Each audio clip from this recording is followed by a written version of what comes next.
Hi, this is Arsen Kashkashian, head buyer and general manager here at the Boulder Bookstore, and we're here for another edition of Inside the Boulder Bookstore.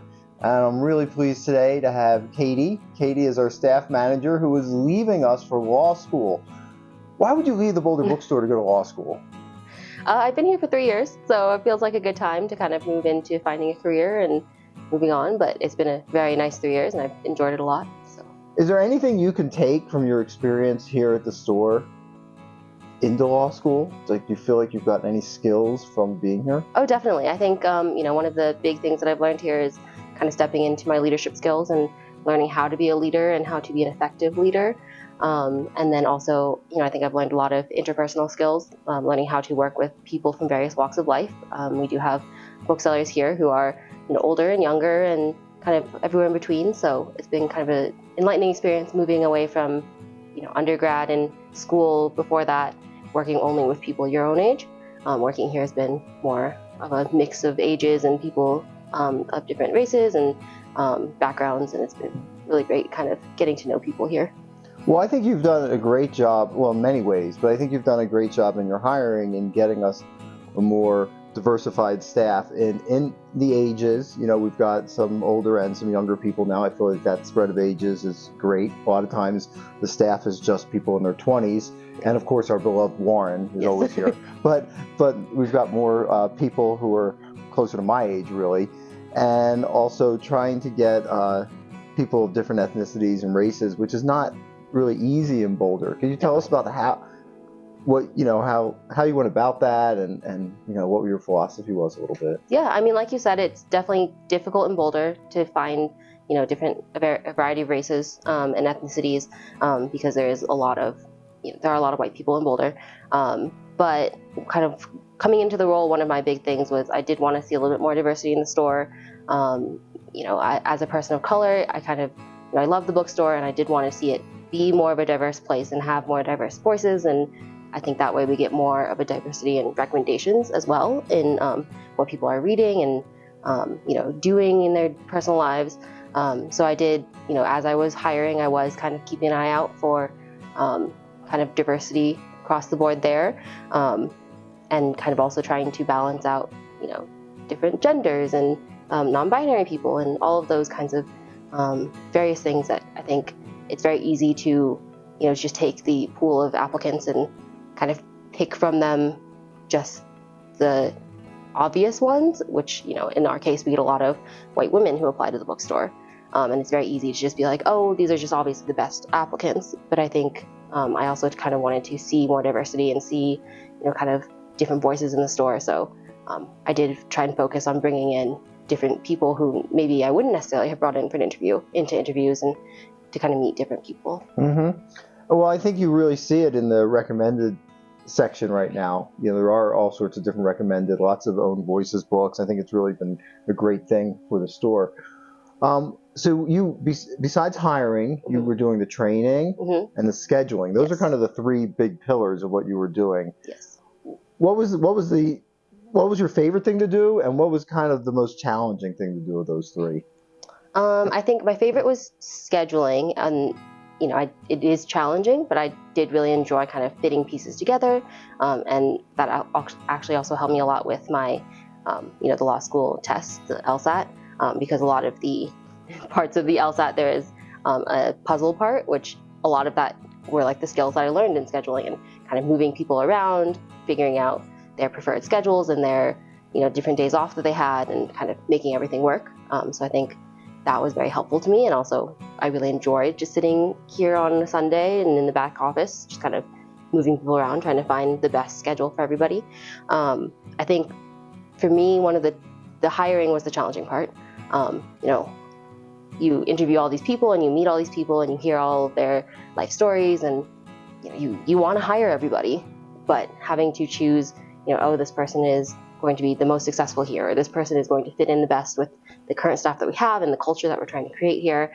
I think that was very challenging, making those decisions and maybe passing up on people that would have done really well here, would have thrived here, but trying to find the people who would kind of fit our culture and try and to build the staff that we have right now was probably the most challenging. I think that was the hardest part for me when I had that job. I felt like the more you do the schedule, the better you get at it. Mhm. The more often you train people, the better you get at training people. Hiring is a lot more variable. Yes. Like you could do it, and you might hire a great group your first month hiring, and 4 years into hiring, you might hire a couple people that don't work. It's just such Right. that you do the best you can, but there's just too many outside variables Yes. to really always, get it right. Right, and it's really dependent on people who are applying at the time, right? And sometimes you go through periods when you really need to hire somebody and you just aren't getting any applicants that are fitting what you're looking for, the criteria that you're looking for. So that can make it really challenging for sure. You were also hiring as we came out of COVID, and Yes. that was probably our biggest crunch we've ever had. Like often we have 20, 30, 40 resumes to choose from. And, last year that wasn't the case. I think it's building back up as the economy kind of gets back to normal. But you had a situation where I think we had to advertise, right? Yes, yep. Which we almost never do. Yeah, we had to figure out, putting signs up in the store, trying to figure out ways to get more applications to come in because we weren't really getting a lot of applications. And also coming out of COVID, we had such a smaller staff during COVID because we just didn't need as many people in the store. And suddenly we're, running back in full business and needed more booksellers all of a sudden. So yeah, there was definitely a challenge kind of trying to hire up at a period when there just weren't any applications. Mm-hmm. You were here throughout COVID. Mm-hmm. What are your main memories of that? Good, bad? What do you think about when you think of that period now? Yeah, I think we did, I really thought we did a very good job with COVID. One of the big things for the bookstore was the way that we handled it, I think. During kind of the deep COVID period, I was just a bookseller. I still hadn't moved into a management position at all. So it was very much kind of getting to see the management and how that happened. I think that was very enlightening for me. And seeing how management was very good at, checking in with all the booksellers. Like, what is your comfort level? Where are we feeling about this? This is what's going on. We had Buster here, and he was very good at keeping track of, these are the things that are happening right now, and this is what City of Boulder is recommending, and this is what's happening federally, and here's the ways that you can protect yourself, and keeping everyone updated on, the vaccines are ready, and here's when you can get a vaccine and all of that. One of my major memories of COVID was when we first started coming back into the store. I was one of the first booksellers that was called back into the store. Doors were closed, lights were off, we were all in masks, and we were distancing. So there was somebody at the ballroom desk, somebody at the front, someone in the basement, answering phones and just selling books over the phone for pickup or delivery at that point. And it was hot and stuffy in the bookstore. It was dark because all the lights were off and we were trying to keep it as cool as possible. And we were all in heavy duty masks. We still weren't really sure, what to do. And we all wearing plastic gloves, which also didn't help with the heat. My hands sweat so right. much in those gloves. The sticky gloves, and wiping down surfaces all the time. That was definitely challenging because I hadn't even been here for that long at that point. I started here in November, right, the year before COVID hit. So that was kind of a new challenge, I think, for everybody. But I think that also COVID really brought everyone together a lot more. Our team of booksellers became very, very close. We would meet up, we'd have shorter days during COVID. So after work, we would all go out and, just stand outside the store and chat for 2 hours. There was nowhere to go. Right. We couldn't go anywhere, but we would just be outside and standing in a group and chatting and getting to know each other. And that's kind of the way I met a lot of the people that I worked with. Because before that, when we had our normal schedules, I worked evenings a lot. So I never really interacted with people who worked in the mornings. But during COVID, everyone was working together. So that was kind of my chance of getting to know my colleagues and getting really comfortable in the bookstore. Mm-hmm. So I see that you brought some books with you. I did, yes. So why don't we talk about what you like to read and kind of the unique perspective that you bring to the store? Yeah, absolutely. So first book I have is Salem Falls. My favorite author, just forever, has been Jodi Picoult. I think she does a really great job at talking about kind of very deep moral questions. And she's kind of one of the first interactions I had with law, really, because her older books are very much based in, there's some sort of trial happening that is dealing with this moral conundrum. And this is one of my favorite books that she has written. So I grabbed this one, love it, definitely recommend it. All of her new stuff is also great, and you'll see some of her recs on the rec cases from me. Yeah, you have Mad Honey up there now? I have Mad Honey up there right now. That one is also very good, and that was her first book that she did writing with somebody else. So I wasn't sure what to expect going into that, but I think they did a good job blending the two writing styles. And why did she write that with somebody else? Did she say? Yes. Without spoiling things too much, one of the topics in the book has to do with the co-author she writes with, and the co-author that she writes with has kind of a more personal perspective on that topic. That I think in the back when she was in her author note, she said that she wasn't really comfortable writing about that topic by herself as like someone who's outside of that experience.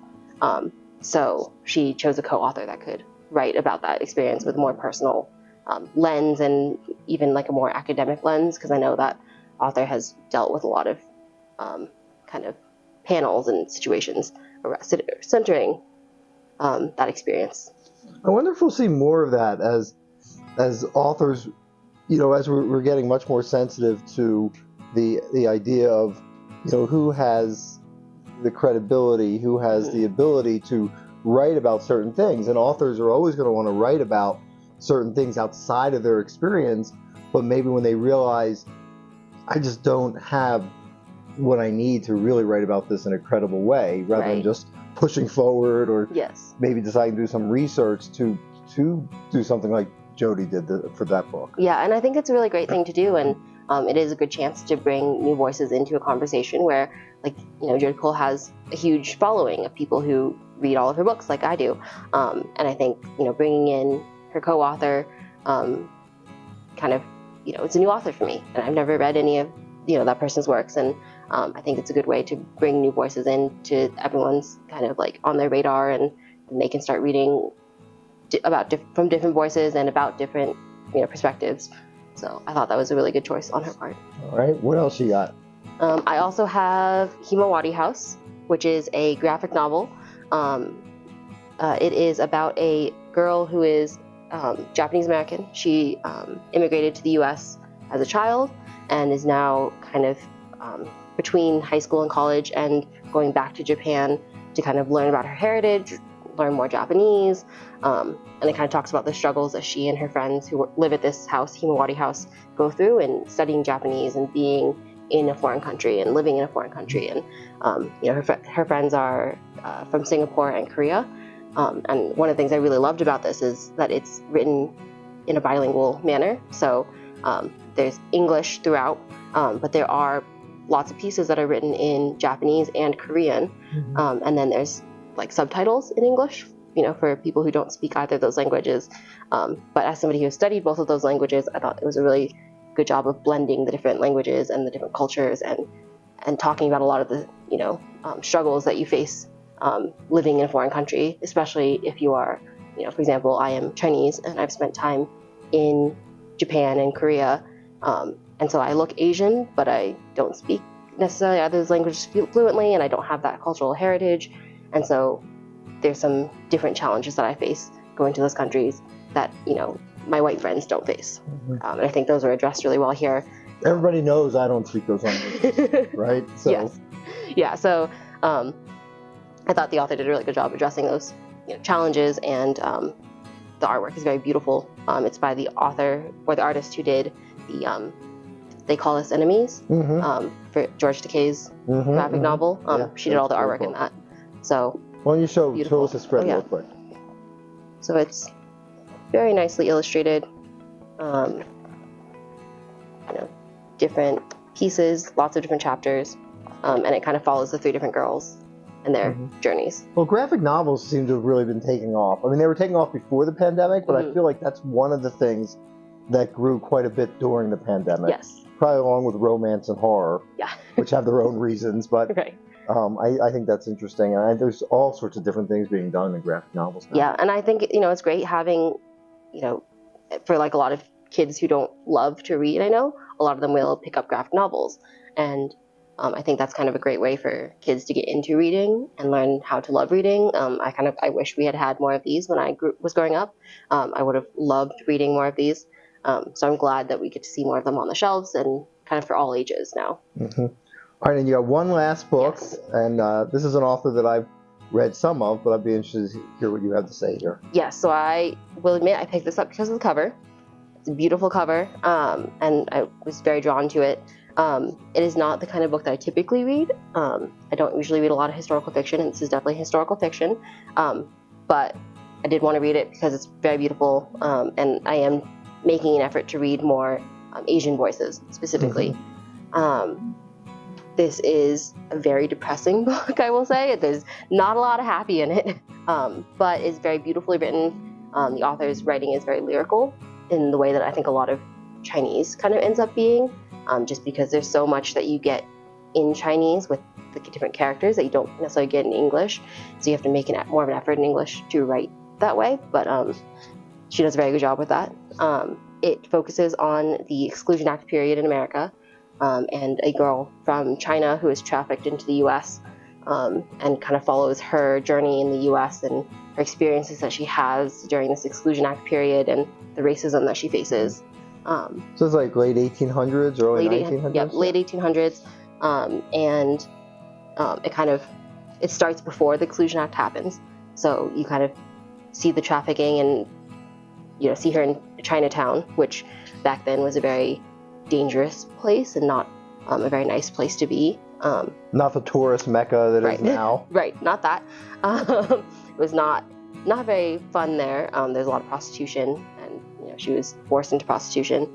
And so it follows her experience, and then the Exclusion Act happens, and at that point she is kind of in the Midwest, and so she's seriously facing lots of racism from the townspeople where she is, and has to figure out how to survive in a place where she is one of the only Chinese people, and there's a lot of anti-Chinese sentiment happening in the U.S. So did she start in San Francisco? Is that where she first started? She starts in China. Starts in China, yeah, but then where does she come to? Yeah, and then she goes to San Francisco. And then she works her way into the Midwest somehow. Yes. And she's taken to the Midwest. Yep. She ends up in the Midwest, and it's a very interesting journey, for sure. Well, Jenny Zhang, I read some of her short stories, and she doesn't hesitate to tackle difficult issues and put her characters in very difficult straits. Yes. But I do think I think of her as an up-and-coming writer, like somebody that at some point I think is going to really break out and be a big writer. Yeah, and I think anyone who loves like literary fiction would really like this, or people who do like historical fiction and are looking for historical fiction that's not just World War II. This is a great thing to pick up because it's different in a lot of ways. All right. Well, thank you so much, Katie. We're going to miss you. Thank you. I will miss the bookstore. But hopefully you won't have to represent us in a suit at some point. But just in case, it's good to have a few lawyers in our back pocket. So thank you for watching Inside the Boulder Bookstore. If you like what you see here, please subscribe to our YouTube station. It really helps. Our YouTube channel. So thank you very much for watching. Thank you.